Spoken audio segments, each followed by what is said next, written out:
Well, hello again. Um, yeah, this analysis, yet more numbers, numbers, numbers, my thing. It's been a bit of a challenge simply because I've been through Degen and Matt's session at the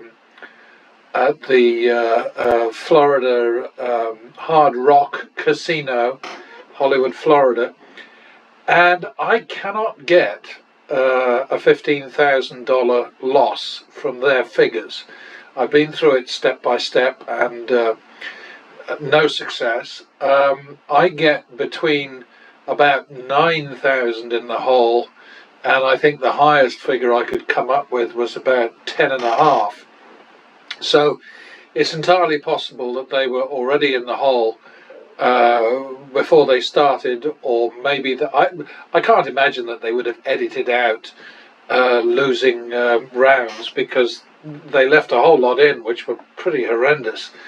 So I'm just going to proceed with the information that I've got, because I think that the nitty gritty of their loss is less important than helping to basically re-emphasize and re-demonstrate the fact that random betting against random outcomes is a seriously crappy idea, one that is enthusiastically promoted by the casinos with their constant measures that they take to force people into tight betting spreads, and the promotion of the idea that betting enormous sums of money and losing is a load of thrills and excitement and such fun.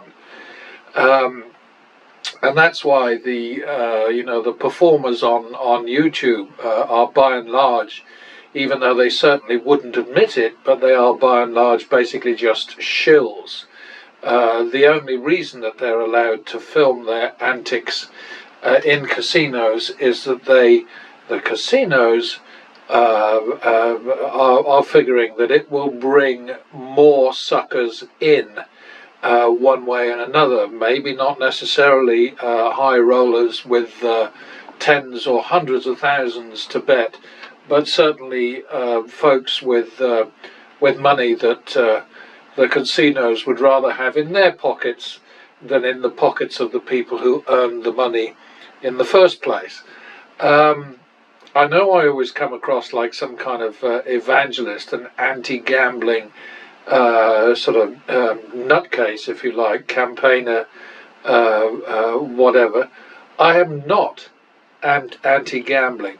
I am, however, anti-lies about the odds that we're up against every time we tackle one of these house games. I don't like the fact that people in Nevada in particular, which is where my experience is, are encouraged to basically use money that doesn't belong to them in order to chase prior losses. I mean, somebody might walk in with $1,000 or $2,000 that they've set aside over months or years or whatever to finance a trip to Las Vegas, but next thing you know, they're going to the ATM, clutching their little card and drawing money from family accounts to keep them going in the casinos, and that kind of thing should not be encouraged. And not because I'm making a moral judgment, but because there are people who are suffering from the effects of the greed of the gambling industry, who have no interest in placing a bet, who haven't been asked if it's okay with them if their money is put into play, who are not present when the bets are placed, all of that kind of thing, you know. So basically what I'm trying to go for is just an honest look at what's involved in trying to beat the casinos. And with this latest data here, basically what you're seeing, I've named them Deg and Matt because they were two lads betting rather badly, I thought, but certainly bravely against the odds. And there are a couple of things that pop out right away. Of course, you've got the charts over here on the right. Dark green, as usual, is the chart for pattern betting's progress through these bets. The bottom chart is just the actual value. This is wins versus losses. So you can see that at one point the house was behind about 18 bets, so that in the early stages of this little session, the two lads were doing okay. At one point they got, you can see here the highlighted number, they got 5,250 ahead, and then basically the toilet started to flush and they were going round and round and really making no progress, no serious progress, before finally being sucked down the drain, or at least they survived, but their money certainly did not. I think what's important to look at here is, I've got their loss of 8,900, which is 6.1% of their total action. The indicated win for the house, the advantage for the house, was 5.9%. So basically, by betting randomly and on a tight spread, the way they did, they just basically fell in line with the house edge as it gnawed away at their bankroll. I mean, we're talking about what, 0.2 of 1% difference between the indicated result, which is minus 8,634, and their actual loss, which was 8,900. So basically, what we're seeing here is that random betting against a negative expectation will lose every time more bets are lost than are won. So that's basically what happened. Let me see, what else have I got here? I've got the total action for the lads was 145,000 plus. Their average bet was a shade over $1,000. For pattern betting, the total action was quite a bit less, at 115,300 instead of 145,300, and pattern betting's average bet was $806 rather than 1,016. So that kind of thing is relevant, and I believe important. And I think that my hope is that people will spend enough time looking at this stuff to think to themselves, okay, it is foolish for me to go into a casino with less than multiple thousands to put up against the millions that the casinos each have in their cashier's cage. They are required by law, I believe, to have as much money in the cage in cash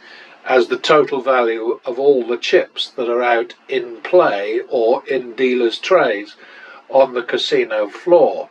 I believe that's the rule. It certainly is, as far as I know, in Nevada. I've been hearing that from time to time for years and years, since my first visit to Las Vegas nearly 40 years ago. So anyway, we saw that the lads got to 5,250. I'm not sure if they got far ahead again. No, they didn't. From about the 40th round, they started to just slide and slide and slide until finally 8,900. The big difference between what they were doing and what pattern betting does is that pattern betting is a disciplined, completely consistent, immutable, fixed, just discipline, if you like. I do struggle sometimes to think of words. I mean, I see a new word that seems to be popular on YouTube is strat, which just, I mean, I can handle strad for Stradivarius, but strat for strategy. Well, I suppose both are pretty insulting, really, aren't they? I mean, you know, why do we have to use these half-assed bloody words? But anyway, what you'll see is that the green bars across here, and now I've got this thing set up so that it also says OK when there's a turnaround, which is helpful, right? So around the time that the boys were doing well, pattern betting was doing less well, but of course pattern betting was betting a hell of a lot less as well. So here you've got you know, thousands in play, and over here it's just hundreds. And I set it up here to be 100 minimum and 10,000 max. Okay, now anybody who's tempted to say, well, that's ridiculous, just look at the action that these boys got with their 15 grand. You know, they churned, if you like, a lot more money than pattern betting did. So, you know, let's be fair about this. 10,000 sounds like a hell of a lot, and in fact there were a couple of $10,000 bets during the course of the pattern betting run. But the green bars here tell you when each win target was met. Okay, sometimes it was met with a great big fluke, like here there was a bet for 1,600 and it came in with a double down that won. Great. So let's go down a little bit further, and what we're seeing here is we're seeing a drubbing, basically, because these pink things here are where, you know, we have 3 in a row losses. Here it was not 3 in a row, but it was minus 2. A double was lost, and then another loss after that, which added up to 3. So the algorithm or the formula kicked in to drop the bet down to 100, and then we stay at 100 until a win, and then we go back to the big bet. So we go from 100 to 1,600. Now, it's perfectly fair to say that might not be allowed in some casinos, and that may be true. In which case, you know, if a pit boss or whoever comes over and says, hey, that's it, you're betting a progression, we're not going to allow it anymore, buzz off, or other four-letter words that are less polite than buzz, you know, and if that happens, then you just have to pick up your chips and go toddling off to another casino where you start with a bet of $1,600 and play on until you get your turnaround. And here, of course, we had a bet for 6,400, which caught a nice little blackjack over here, and the result of that was boom, boom, boom. We got 9,600 instead of 6,004. So that's, you know, that's good stuff. At this point, let's see, where are we? With that big bet there, pattern betting went 10,050 ahead, and at the same point the lads were starting to drain their bankroll. They were down to just 500 ahead. So there's the big difference. And here you can see a real challenge. I mean, it was pretty tough. We kept trying to get ahead, and then we'd have to fall back to the minimum, and then trying, and then, oh God, back again to the minimum. And you know, that's something that happens during the course of the game, and we just have to just keep going. Obviously, the idea of putting this stuff up like this is that anybody who wants to can obviously freeze on a particular screen and see for themselves exactly what was going on. What did we have down here? We had a couple of big bets, because this was a long hard slog right here. Towards the end of that long hard slog, the lads were over 8,000 behind, and we were down to, on the same line, 6,250 ahead. We then had a $10,000 bet, the max, and that helped us out a great deal, left us 4,900 behind.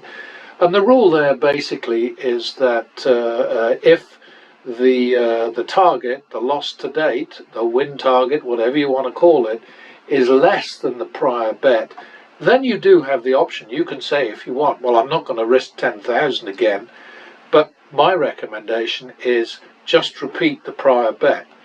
Because when you start messing around, when you've almost turned around and then you drop down from 10 to 5, it just doesn't make any sense. You've had a lot at risk. You've worked very hard. This is a brown trouser moment, as I like to call it.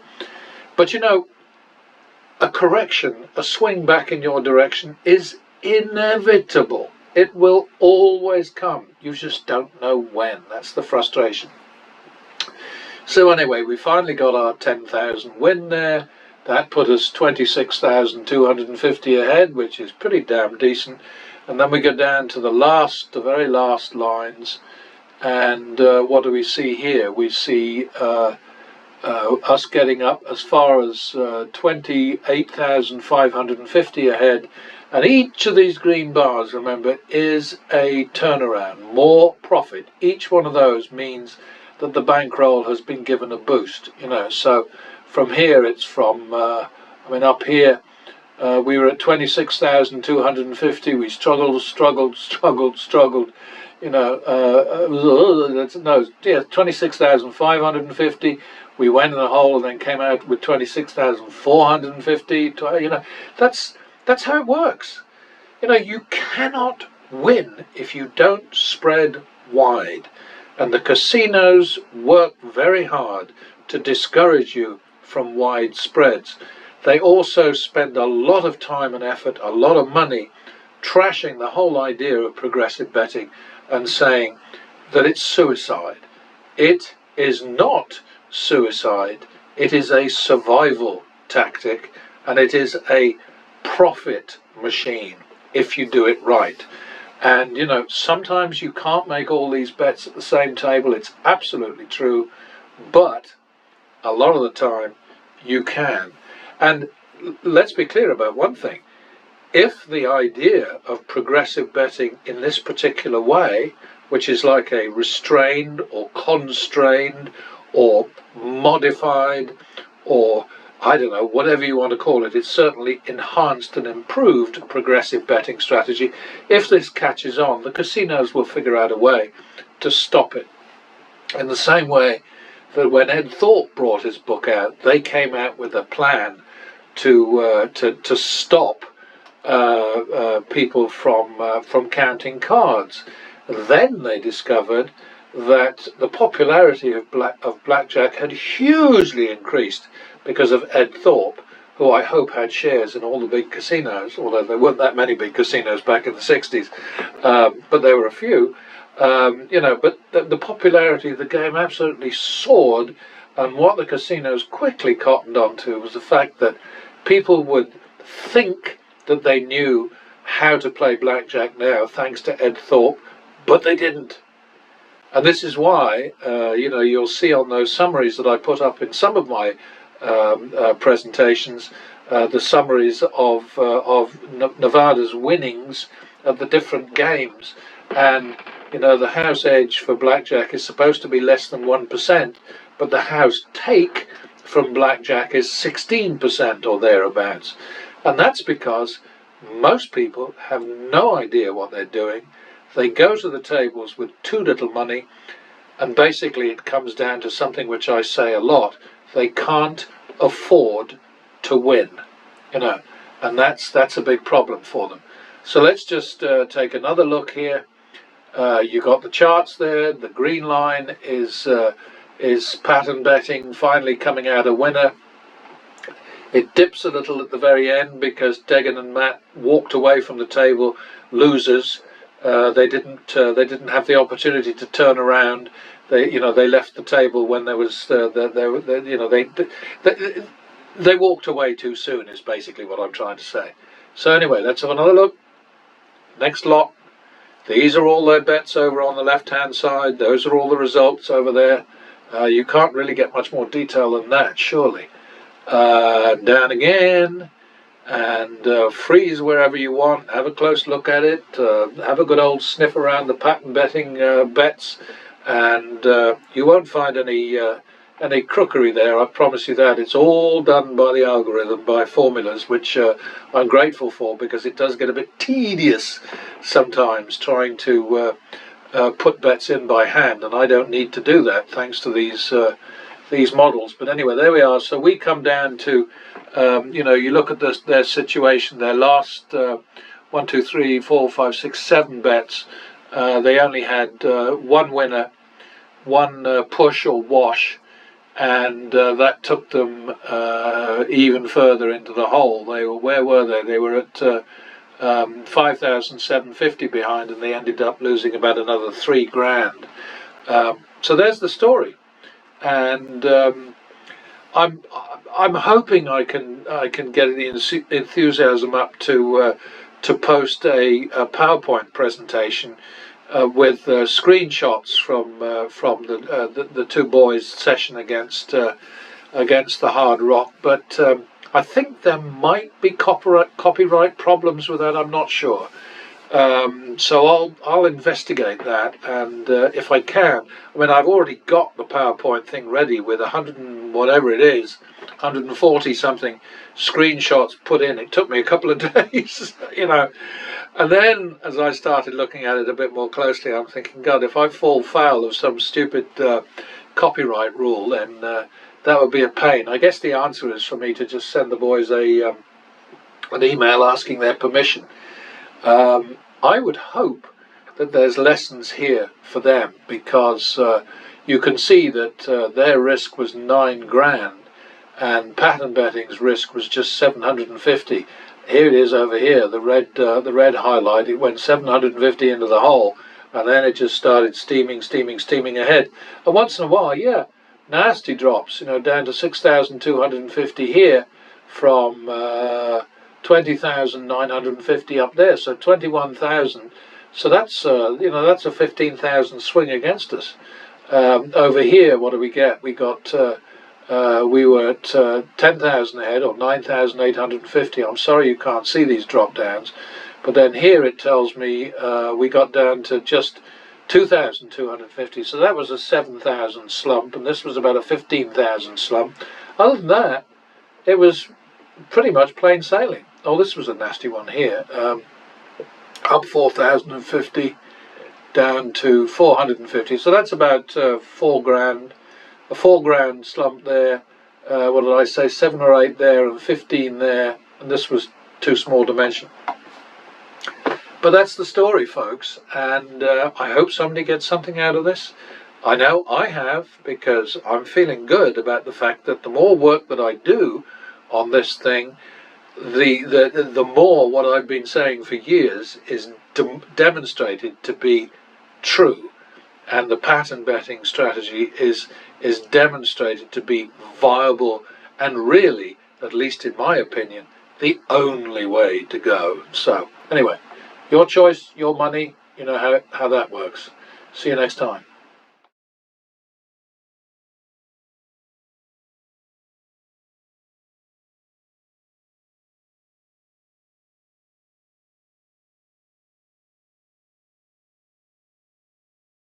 Yeah.